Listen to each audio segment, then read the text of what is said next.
Bom, pessoal, então se estamos nos ouvindo, se vocês me ouvem, se o som se a imagem está legal, então acho que a gente pode começar então. Perfeito?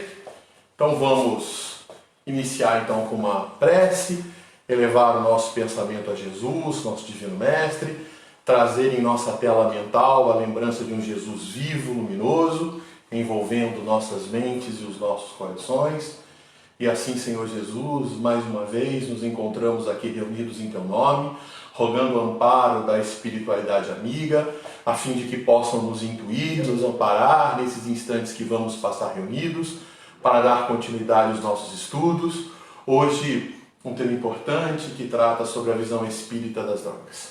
Assim, Mestre, em Teu nome, em nome dos benfeitores espirituais, pedimos permissão para iniciar mais um estudo, que assim seja, graças a Deus. Bem, pessoal, nosso tema então, visão espírita das drogas. Né? Bom, a gente pode iniciar o nosso estudo falando um pouco sobre uma perspectiva interessante que Kardec nos pontua, que é o fato de sermos espíritos em evolução. Então nós somos criados simples e ignorantes e buscamos o estado de perfeição através de provas e de expiações.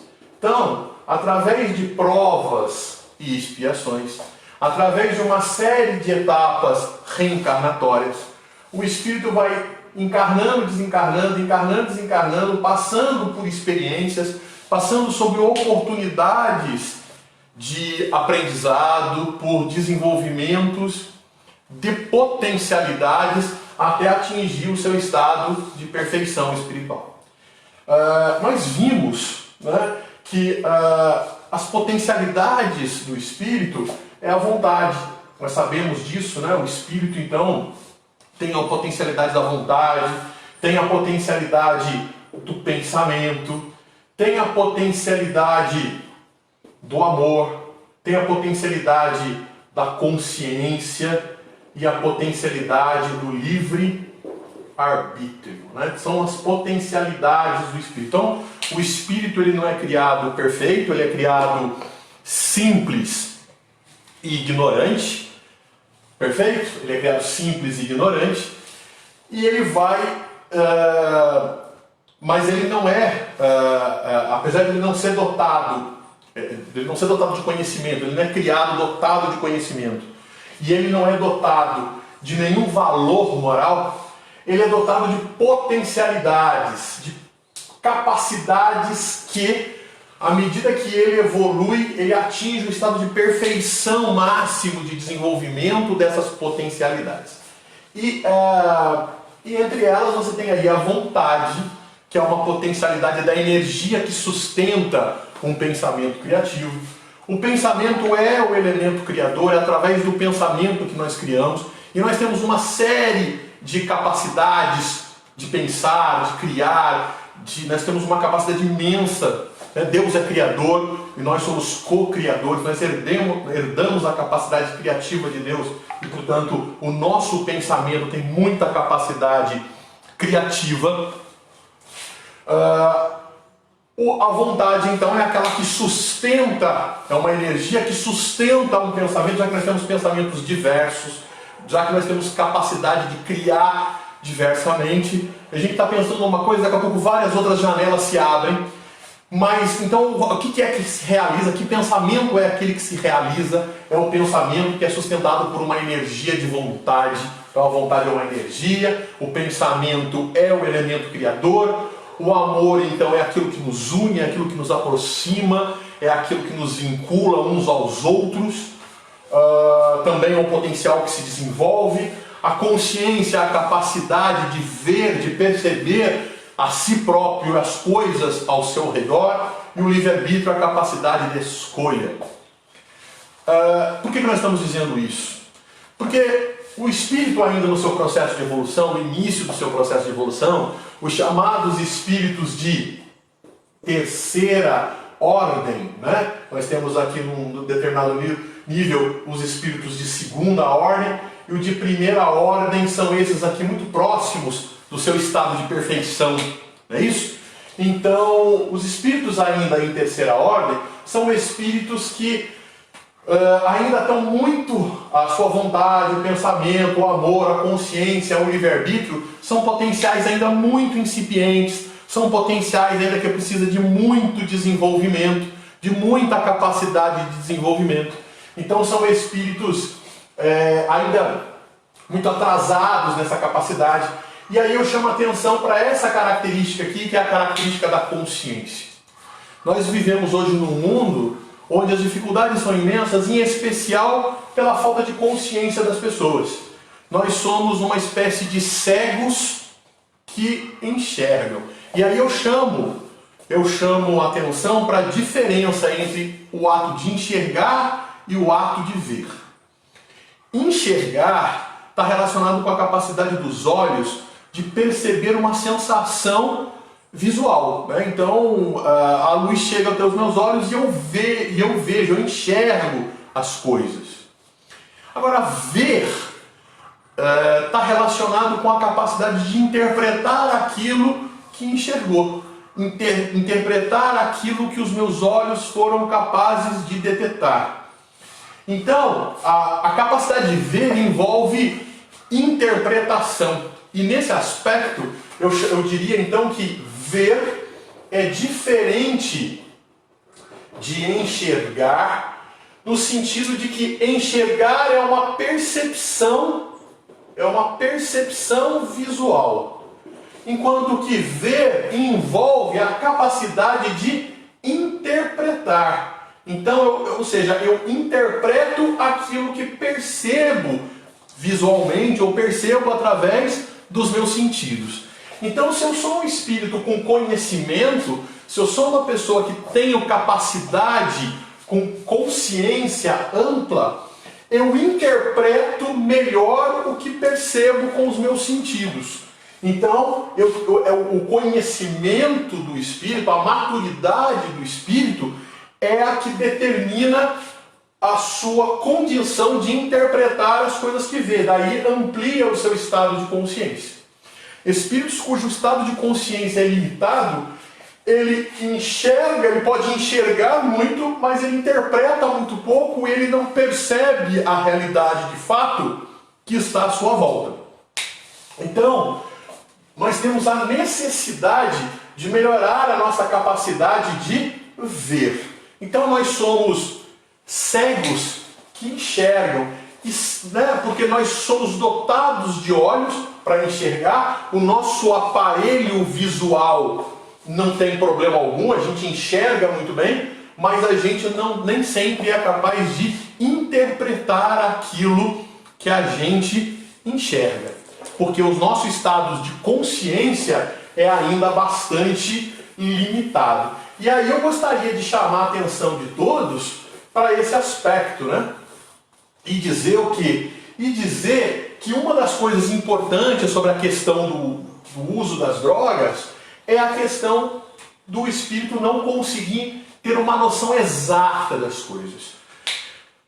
Nós, espíritos de terceira ordem, nós temos uma consciência limitada e somos cegos para enxergar muita coisa. Nossa visão é uma visão muito baseada em nós, é um certo egocentrismo, é uma incapacidade de enxergar as coisas além de nós. Então a gente julga as coisas muito superficialmente.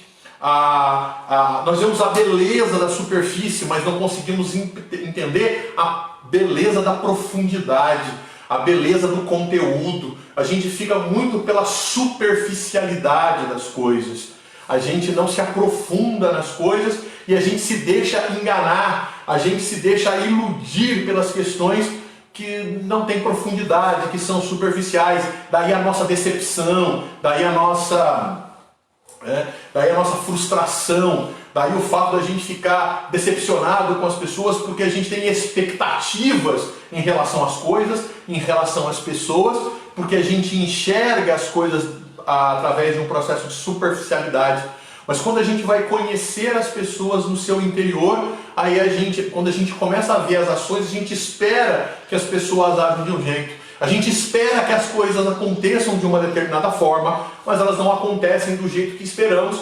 Por quê? Porque as coisas não eram de fato do jeito que a gente achava que era. A gente tem uma expectativa com relação a isso. E viver de expectativa faz com que a gente sofra. Porque a tendência é a gente se decepcionar. Então, a cegueira, que é fruto, né? Então uma cegueira mental, fruto de um mau desenvolvimento da nossa consciência, leva a gente a uma atitude de egocentrismo. Ou seja, a gente enxerga as coisas por uma visão muito particular, pessoal, superficial das coisas. Então, o que somos? Quem somos? Então nós temos uma perspectiva muito material de quem somos. Eu sou aquilo que eu percebo em mim, eu sou esse corpo, eu sou as minhas limitações, eu sou as condições de provas e de expiações que eu vivo, eu percebo a realidade e muitas das vezes eu aceito as condições que me determinaram. Eu me enxergo como corpo de carne, eu me enxergo como um animal que vive a vida e não existe de fato. Herculano Pires dizia que o espírito não nasceu para viver, ele nasceu para existir na transcendência. Né? Então nós somos convidados o tempo todo a transcender. Então nós nascemos às vezes em determinadas condições de provas e de expiações, mas a ideia é que a gente transcenda, é que a gente vá além, é que a gente busque transcender as nossas condições.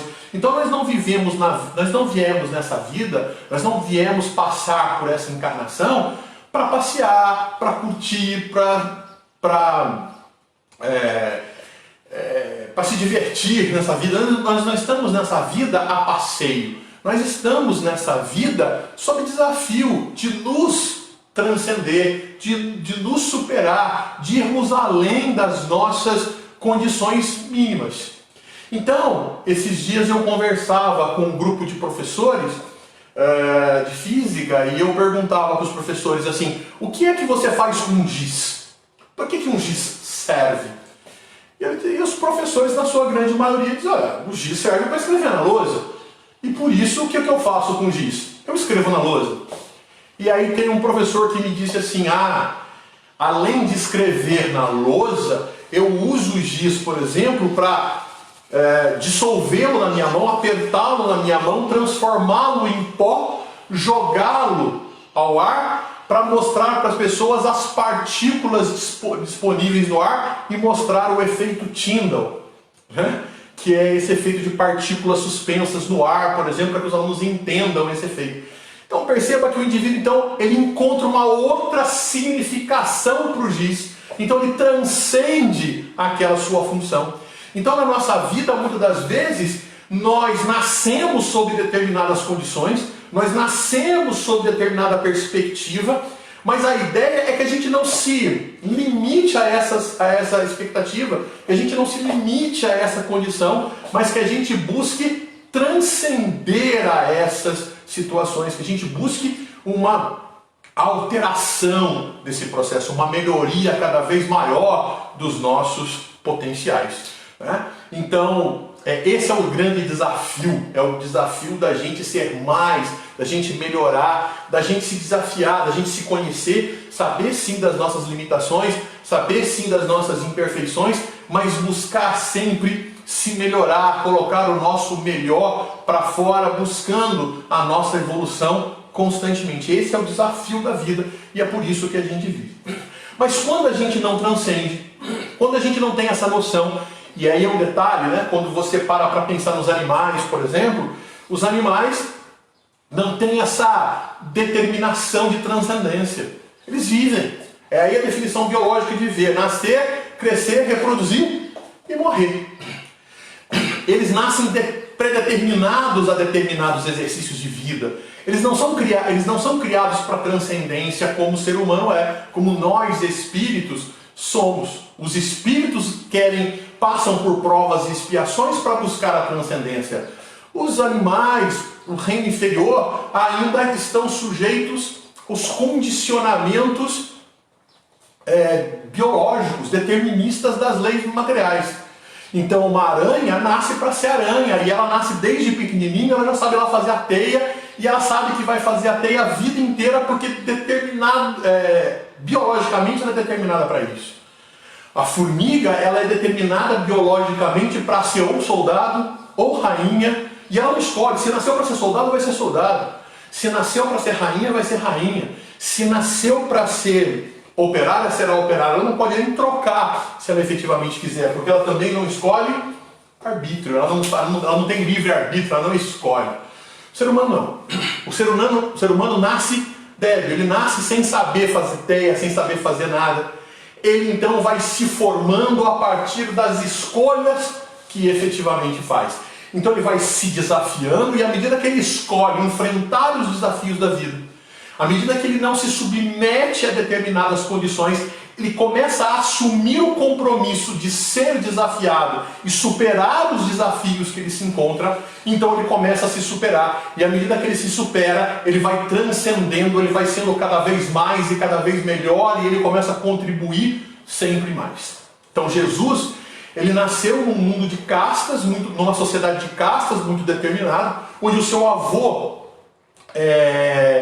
tinha uma determinada função social, era carpinteiro.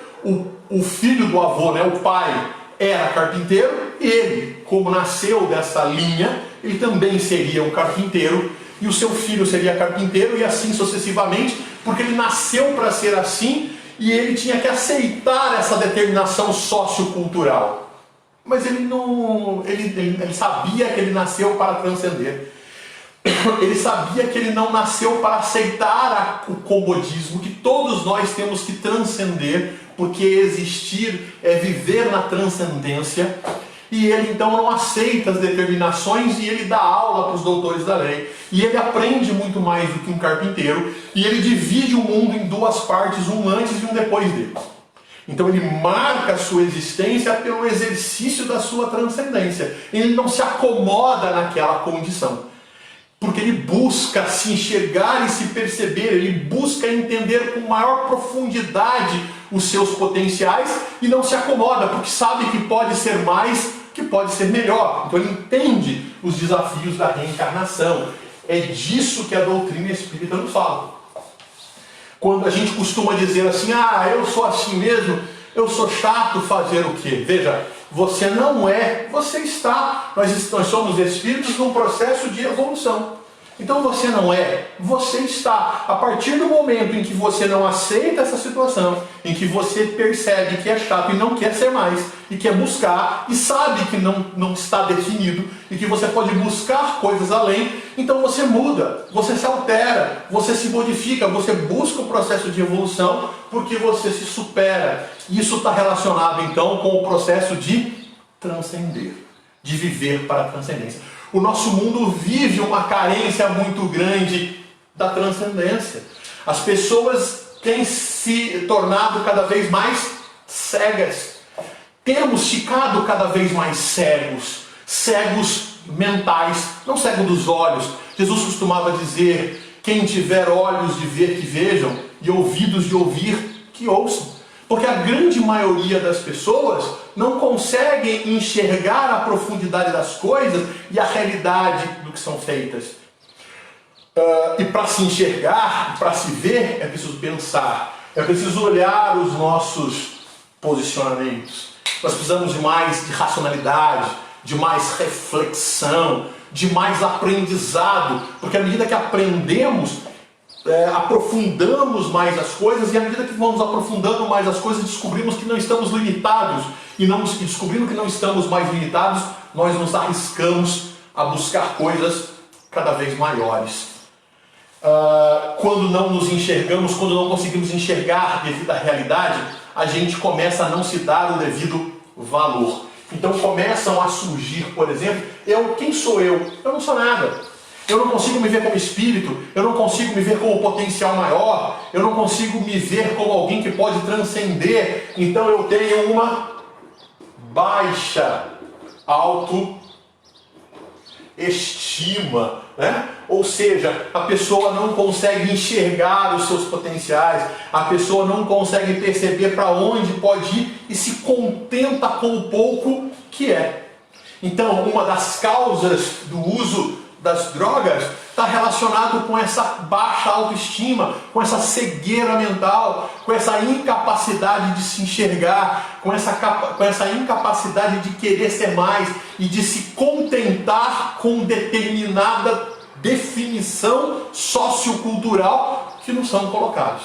Então a gente não busca ir além. Eu sou um corpo material e a felicidade, então, é uma felicidade que eu busco para ofertar as minhas questões materiais. Então o que é felicidade? Felicidade é a busca de um certo prazer, né? Existe uma teoria filosófica chamada de epicurismo que diz que em linhas gerais diz que a felicidade pode ser explicada a partir do binômio prazer e dor, né?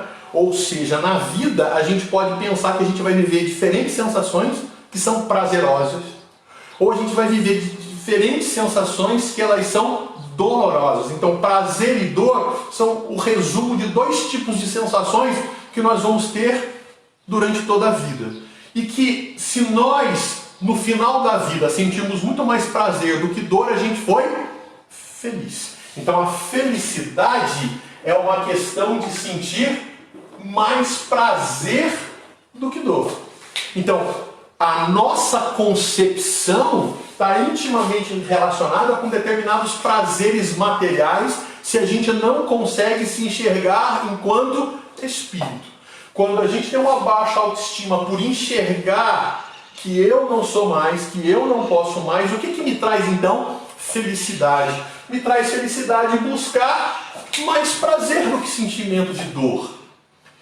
Perceba que quando você tem determinados ideais, você passa por cima da dor, você enfrenta a dor, porque a sua satisfação maior, a sua felicidade maior é atingir aquele ideal. Você olha, por exemplo, uma criança, por exemplo, que está tentando soltar uma pipa, empinar um papagaio. Às vezes não tem vento, às vezes não tem as condições ideais para isso, ela não tem toda a habilidade para manipular e ela corre, às vezes tem sol, e ela mesmo no sol causticante, mesmo correndo para lá e para cá naquele esforço, ela continua fazendo aquele esforço. E a gente fica se perguntando, por que é que uma criança continua fazendo aquele esforço, mesmo passando por, não vou dizer dor, mas por sensações não muito agradáveis, não muito prazerosas, mas ela continua tentando empinar o papagaio, porque aquele é um desafio, porque ela quer superar aquele desafio, porque ela quer conquistar. E quando ela conquista, e quando ela coloca o papagaio, apesar de todas as diversidades no ar, ela se sente realizada. E ela se sente realizada porque ela transcendeu. Porque ela conseguiu fazer aquilo que não fazia. Porque ela conseguiu fazer algo mais. Porque ela venceu um desafio, ela venceu uma limitação. Então perceba que a felicidade é muito mais do que sentir prazer físico. É possível ser feliz mesmo com as dificuldades das dores, porque a gente as enfrenta na busca dos processos de superação. Mas quando a gente não tem essa percepção, quando a gente é cego mentalmente, quando a gente se fecha no nosso egocentrismo, a gente se deixa levar na baixa autoestima e a gente então se entrega à busca do prazer, e às vezes o prazer fisiológico pode trazer algum tipo de satisfação.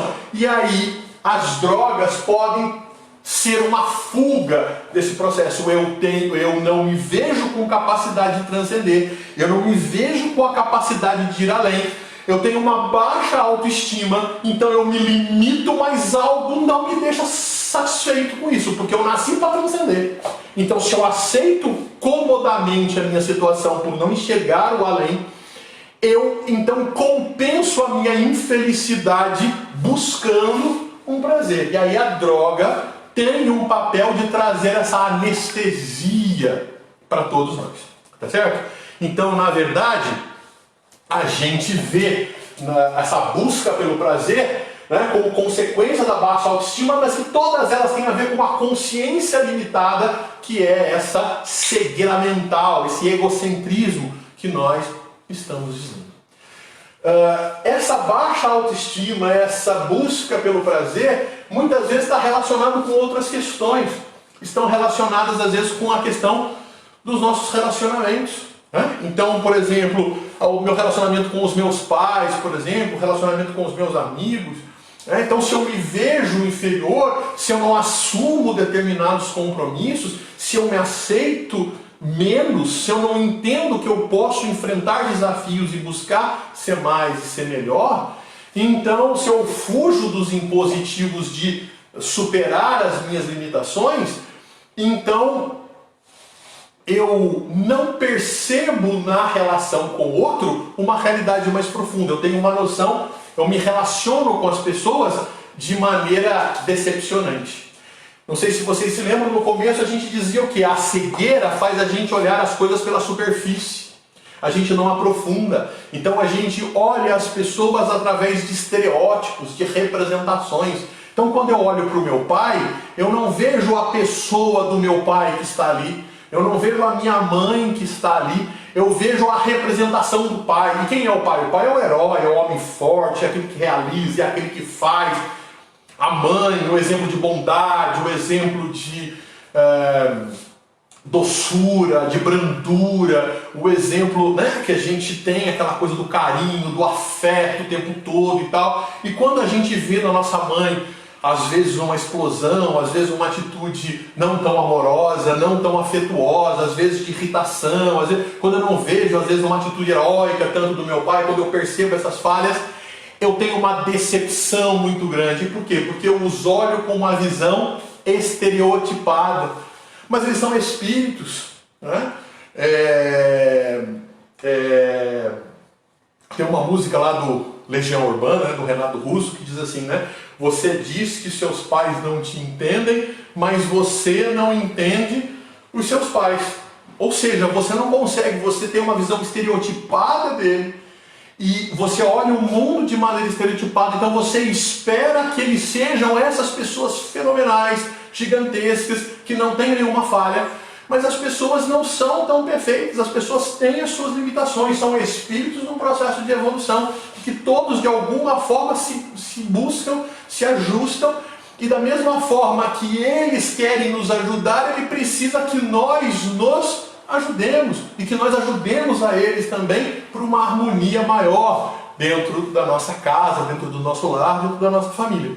Então, às vezes, os problemas de relacionamento com os nossos pais também têm a ver com a frustração de uma expectativa falha, porque eu lido com estereótipos de seres que não existem. Então, eu busco neles algo que efetivamente não existe. Eles não são ideais, eles são reais. E dentro da sua realidade, ele tem as suas imperfeições, e a gente tem que compreender essas imperfeições. Faz parte da nossa transcendência compreender o outro nas suas limitações, né? A gente, às vezes, por não enxergar as coisas, a gente cria uma expectativa de que as pessoas são de um jeito, e quando as pessoas não correspondem às nossas expectativas, a gente se decepciona. Mas a decepção não é com a pessoa, a gente devia se decepcionar conosco próprio, porque fomos nós que tivemos uma visão contrária. Tem uma passagem de Jesus famosíssima, em que Pedro fica indignado com Jesus porque Judas o entrega, o trai com um beijo. E o Pedro vira e fala para ele: Senhor, como é que pode um absurdo desse? Comeu com a gente, acompanhou, conviveu com a gente e nos traiu dessa maneira, como é que pode?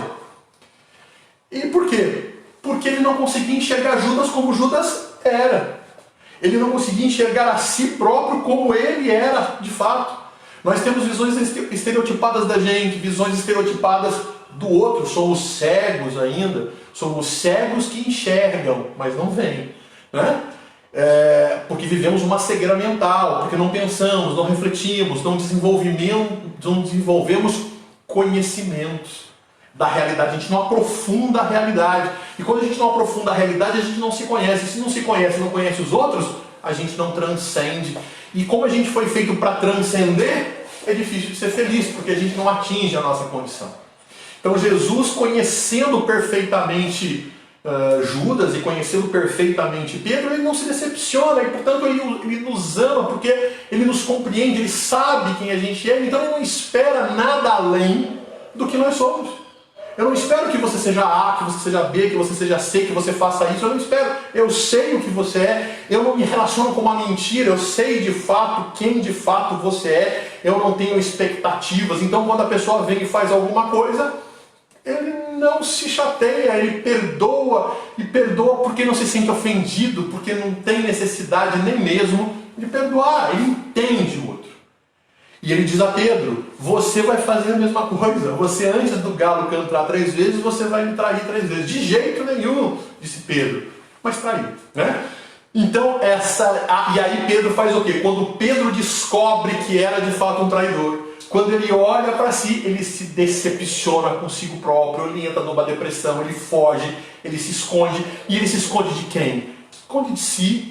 Ele tem vergonha de si, ele entra numa depressão profunda porque ele descobre que ele não era aquilo que ele achava que era. Era um cego que enxergava, mas não via, né? Então ele tinha uma limitação, faltava um conhecimento, ele vivia numa visão estereotipada. Então, a decepção do mundo, eu quero fugir da decepção do mundo, eu me decepciono com as pessoas, eu não me relaciono bem com os meus pais, eu não me dou bem comigo, então eu quero fugir desse enfrentamento de buscar a transcendência.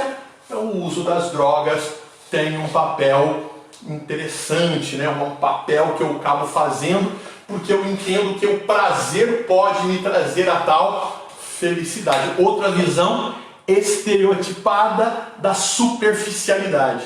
Porque quando o efeito da droga passa, vem todos os conflitos novamente, vem todas as dificuldades novamente. E aí, para eu me livrar daquilo, eu tenho que me envolver com a droga de novo. E aí eu preciso de uma dose cada vez maior, cada vez maior, cada vez maior, e já não traz as mesmas satisfações de outros momentos. E eu então vou cada vez mais me iludindo de que aquilo pode me trazer algum benefício, mas não vai me trazer, né? Então, a gente vai percebendo que essas visões limitadas da realidade vai me trazendo, então, né? A gente está falando aqui de então existe uma cegueira mental. Essa cegueira mental que traz uma visão egocêntrica, porque limita a minha percepção da realidade. E essa visão egocêntrica me gera, então, uma baixa autoestima, porque eu não consigo me enxergar, eu não consigo me ver, eu não consigo me perceber. Ela gera um problema problemas de relacionamento, porque eu não sou capaz de me relacionar de fato com as pessoas. Eu me relaciono com expectativas das pessoas e não das pessoas de fato. Eu não consigo me enxergar direito, então eu busco prazer, achando que estou obtendo felicidade, mas na verdade eu não estou. E tudo isso na verdade tem a ver com fugas, porque como eu não consigo enxergar a realidade de quem sou, eu não descubro que a verdadeira felicidade está na transcendência.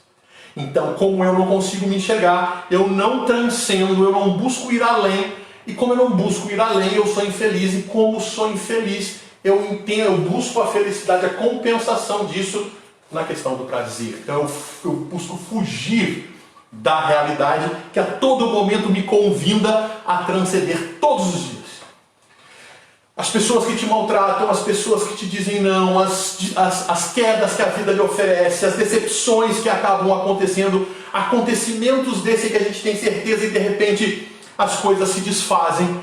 Isso exige da gente um pensar, exige da gente um refletir, exige da gente uma mudança, uma reformulação de ideias. Uma reformulação de ideias que às vezes exige um estudo, existe reflexão, existe conversa, existe diálogo, existe uma necessidade de reformulação e tudo isso renova o nosso conhecimento e permite uma transcendência. Mas quando isso é muito difícil, eu não quero viver isso porque não confio em mim, porque acho isso muito difícil, porque me contento com a minha limitação, então eu fujo disso. E um dos processos de fuga é a questão das drogas. Né? Isso tem impactos. Isso tem impactos na nossa vida. Né? Então, o que acontece quando você usa drogas? Você cria em você uma determinada limitação de potencialidades. E a gente estava falando que uma das potencialidades importantes no espírito é o pensamento. Né? O nosso pensamento. O nosso pensamento ele é criativo, ele é criador.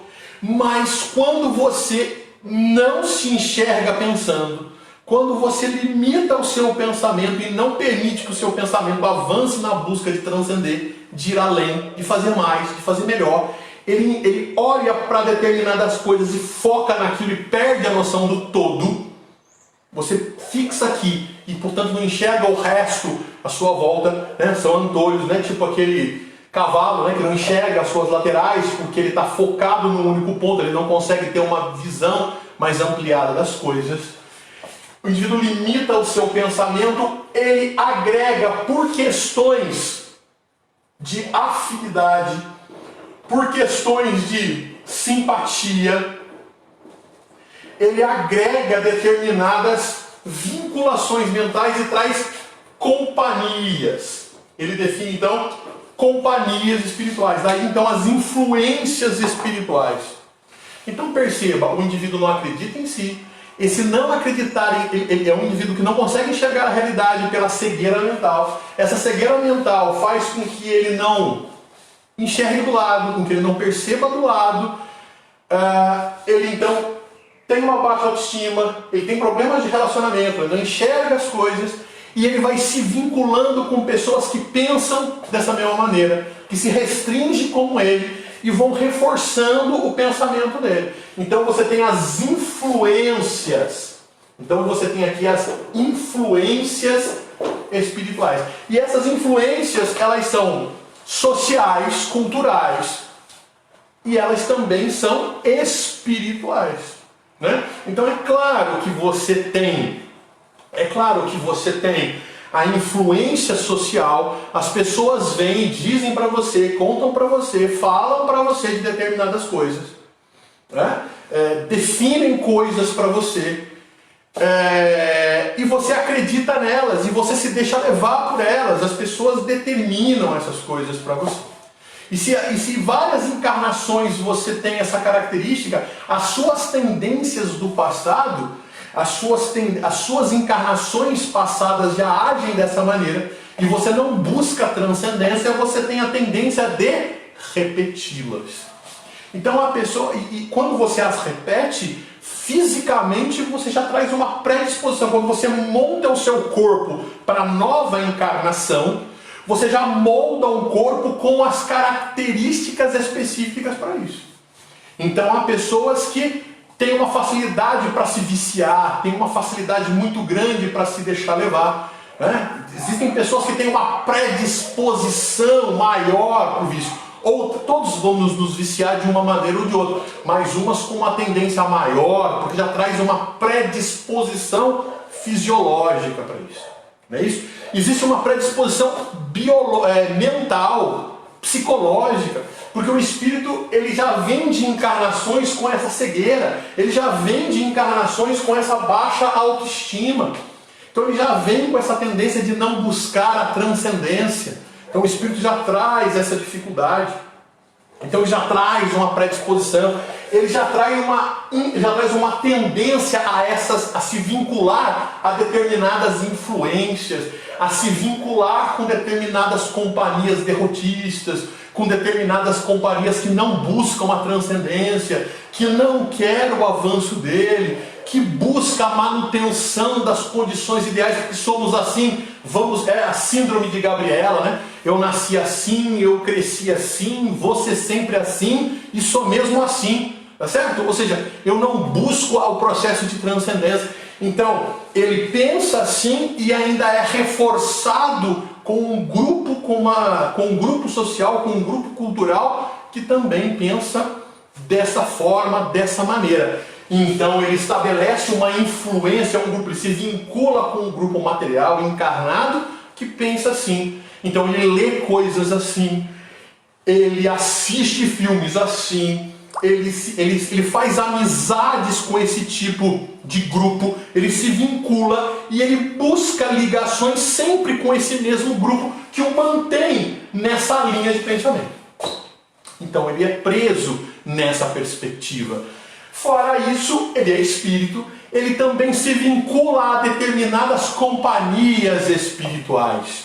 Então, quando o espírito desencarna, ainda vinculado a essas necessidades de busca pelo prazer, e ele busca na matéria essa satisfação, quando ele chega no mundo espiritual, que ele cai na realidade, ele precisa ainda do prazer. Porque veja, gente, quando a gente está triste, quando a gente está chateado, a gente tem que mudar o pensamento e buscar superar essa coisa, buscar mudar essa condição. Quando a gente não... E aí a gente tem que transcender para mudar o pensamento, para transformar, para vir aí a autoestima, para vir aí os processos de realização, de alegria, de felicidade, para continuar vivendo, contribuindo, crescendo, tendo ideias, sendo criativos e contribuindo com todo o processo. Vós sois o sal da vida. Todos nós temos um papel importante. Hoje de manhã, eu numa conversa com os amigos espíritas, eu dizia, um é sal, o outro é alho, mas às vezes falta o manjericão, né, Luiz? Falta o manjericão no molho de tomate lá, do molho que vai dar o sabor especial para a macarronada. O Luiz me ensinou que é manjericão, que a gente, né, não é orégano, né, manjericão que tem que jogar lá. Mas o sal não é importante? Sim, o sal tem a sua importância. Mas o alho não é importante? Sim, o alho é importante. Mas o manjericão tem o seu papel importante também. Então todos nós temos um detalhe. E nós temos que pôr isso no mundo, nós temos que pôr esse sabor no mundo. Mas se a gente não acredita nisso, a gente não se joga no molho. Se a gente não acredita que a gente tem um sabor especial, a gente não se deixa cozer junto com os demais. A gente evita isso, a gente não vai para o embate, a gente não traz as nossas contribuições e a gente não transcende e a gente não dá o nosso sabor para a vida, que é elemento importante. A gente foge desses embates maiores. E aí a gente quer fugir. Para fugir, a gente busca na matéria uma satisfação. E as drogas é uma delas. Quando a gente desencarna, a gente não tem mais a matéria para fugir. A gente já não tem mais a droga para fugir. E isso causa um desespero no mundo espiritual. E aí o que faz alguns espíritos então? Ele se vincula a determinados encarnados. Ele se vincula a esses encarnados. Porque esses encarnados vão dar, junto com esses encarnados, eles vão aproveitar, porque quando a gente está encarnado, muito rapidamente, vou mostrar aqui, né? Quando a gente está encarnado, a gente tem aqui um corpo físico, a gente tem aqui o nosso perispírito, né? E a gente tem o nosso espírito. O nosso perispírito está vinculado aqui ao nosso corpo físico. O nosso corpo físico tem uma camada aqui bem perto do corpo físico que se chama fluido vital. E a gente vai gastando esse fluido vital. Falamos isso na segunda-feira passada na live do Estudo dos Médiuns, na semana passada, na segunda-feira passada. Aí o que acontece? Esse fluido vital que a gente gasta aqui é um fluido neutro. Mas quando a gente pensa, porque a gente está encarnado, a gente está gastando esse fluido vital, porque está vivendo e está gastando, e a gente pensa, a gente dá um caráter a esse fluido vital. A gente dá um caráter. Estou lavando a louça aqui, estou gastando energia, lavando louça, e estou pensando mal das pessoas. Então, esse fluido é um fluido negativo, porque está indo com o pensamento negativo, de crítica, um pensamento de rancor, de ódio, de raiva, de inveja, né? Mas se eu estou pensando bem, se eu estou fazendo uma prece, se eu estou desejando bem para as pessoas, então eu estou gastando essa energia e estou produzindo fluidos bons. E os espíritos, obviamente, utilizam esses fluidos que são sutis, e que os espíritos então têm acesso, e como ele tem características, ele deixa de ser fluido vital para ser chamado de fluido especial. Que todo mundo, médium de efeito físico, transforma, disponibiliza isso para produção de fenômenos físicos. Quem não é médium de efeito físico não consegue dar condições para os espíritos fazer fenômenos físicos. Mas, se a gente está usando drogas, por exemplo, vivendo um prazer, vivendo uma satisfação com aquela droga, bebendo, fumando droga, fazendo a ingestão de determinadas drogas e tudo mais, vivendo isso, nós produzimos um fluido vital com aquelas características e um determinado perispírito de um espírito desencarnado absorve no seu perispírito características desses fluidos. Então ele tem a impressão, ele tem a sensação de que está drogado.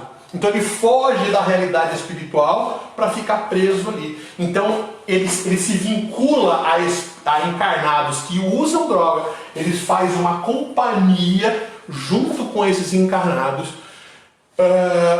para poder sentir aquela sensação da droga, da bebida, né?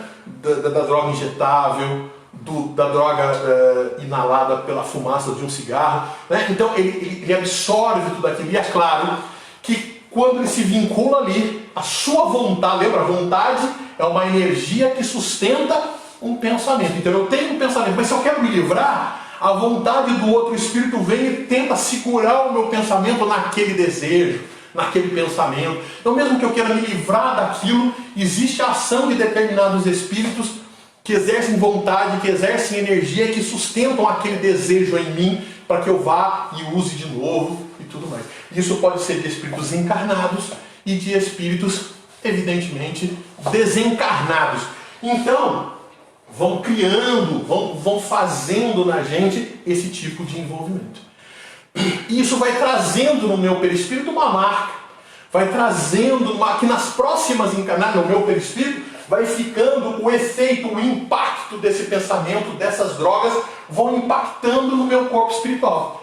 É esse o corpo espiritual que vai produzir o meu corpo no futuro. Então o meu corpo no futuro já traz uma tendência ao uso das drogas de novo. E por quê? De se viciar de novo. E por quê? Porque em encarnações passadas eu já produzi um perispírito com essas características, e esse perispírito que vai gerar o meu corpo físico já vai moldar um corpo físico com as tendências próprias a se viciar de maneira muito mais fácil do que alguém que não tem essa história e que não tem esse vínculo. Então esse uso de drogas impacta não só nessa encarnação, mas como também em futuras encarnações.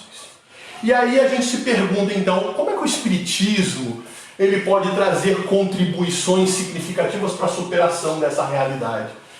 O Espiritismo ele pode trazer contribuições significativas para combater a nossa cegueira mental, para mostrar que nós somos espíritos que nascemos para transcender. Nós não nascemos simplesmente para viver a vida como ela é. Nós vivemos para transcender. Então a doutrina espírita nos convida a estudar, nos convida a ler, nos convida a discutir, nos convida a aprofundar e não ficar simplesmente na superfície.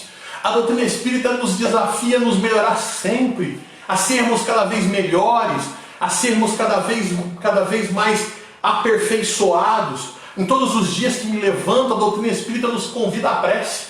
Mas não aquela prece repetitiva, em que eu falo, Pai nosso que estás no céu, santificado seja o vosso nome, e repito aquelas palavras e falo-as muito rapidamente, porque estou interessado em tomar o café da manhã, e esqueço a prece na metade do caminho, engasgando com um pedaço de pão. Prece essa que também deve se repetir à noite, que também não é uma repetição de palavras que eu interrompo no meio, porque o sono vem e me leva de supetão antes de terminar a repetição das palavras. A prece que a doutrina espírita nos fala é esse contrato que eu faço comigo mesmo, de no início da manhã dizer assim, Senhor, eu quero ser melhor, eu quero transcender. Quais são os desafios do dia de hoje?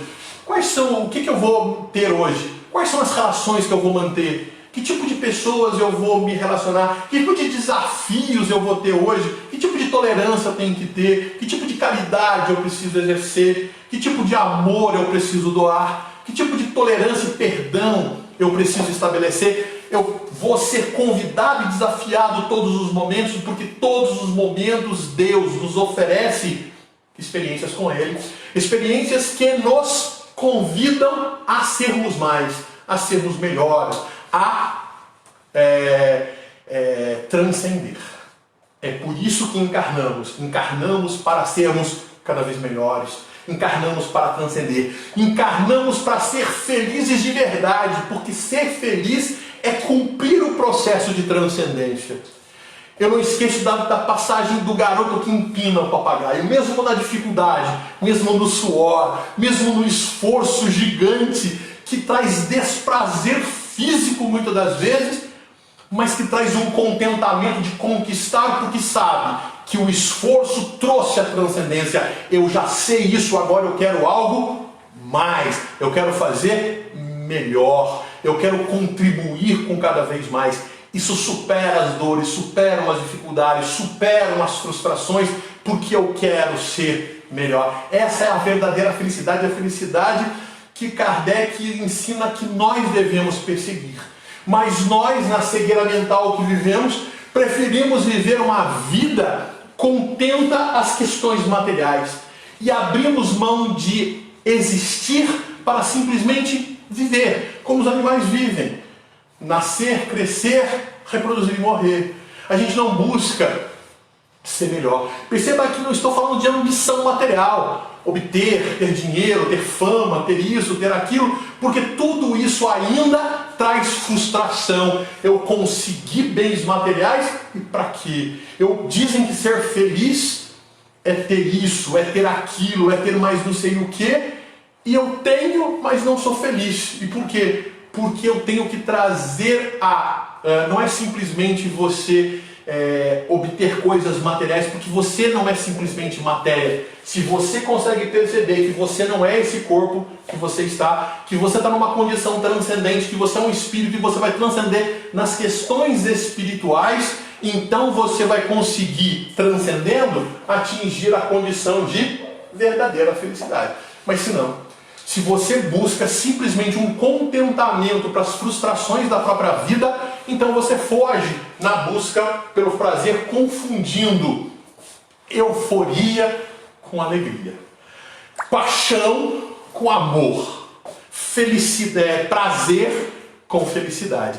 E o Espiritismo, então, ele vem intensificar a nossa visão sobre a realidade espiritual, mostrando que nós nascemos para fazer mais, para fazer melhor, e isso nasce com a necessidade da reflexão. Olhemos para a nossa vida e busquemos entender o que podemos fazer de melhor. Quando olhamos para uma pessoa, por que a pessoa nos traz tanto destempero? Por que nos sentimos tão desequilibrados em determinadas circunstâncias? Se foi o outro que fez mal, por que eu me sinto mal? Por que eu me sinto triste? Se alguém faz alguma coisa de mal para mim, eu me decepciono com ela e me entristeço? E me aborreço? E me deprecio? Não. Se a pessoa cometeu o erro, se ela fez o errado, isso é um problema dela. Eu, então, tenho que continuar com o meu processo de compreensão, de entendimento, de saber que é um espírito como eu, que está no seu processo de evolução e que, portanto, erra, que tem o direito de fazer os seus erros, mas que eu também tenho que continuar fazendo o meu melhor. E entender que não é porque ela causou um desequilíbrio que aquilo vai desequilibrar em mim. E eu busco então essa saúde, essa condição em mim para fazer mais e para fazer melhor. E ela busca então, e ela exige então, essa melhora exige de mim um refletir mais. E a doutrina espírita oferece então a filosofia espírita, para que a gente olhe para dentro da gente e perceba que tipo de contribuições de fato a gente pode dar à vida, que tipo de coisas boas que nós podemos emprestar. E acredite, você tem potenciais importantes, basta colocá-los de fato para fora. Basta que você de fato descubra aquilo que você tem de importante na vida e coloque para fora. Cuidado com as amizades, com as influências que tentam colocar o seu pior para fora.